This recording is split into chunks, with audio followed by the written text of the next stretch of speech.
mariage peut-il freiner l'appel si la restauration n'est pas faite?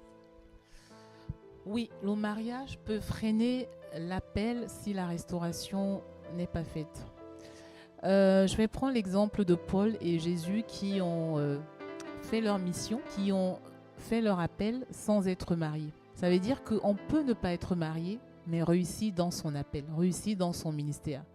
Maintenant, on peut être marié et ne pas réussir dans son appel, ne pas faire la volonté de Dieu, ne pas accomplir la mission à laquelle Dieu nous a appelés à cause du mariage. C'est pourquoi c'est important d'être restauré, d'être enseigné avant d'entrer dans le mariage, surtout pour un homme ou une femme qui est appelé à servir Dieu. Tu dois vraiment tout faire pour que toi-même déjà tu sois restauré et que la personne qui va t'accompagner dans cette mission-là soit restaurée, soit enseignée. Donc le mariage peut vraiment freiner l'appel. Il y a des hommes ou des femmes qui ne sont pas allés au bout de leur appel, au bout de leur ministère à cause du mariage.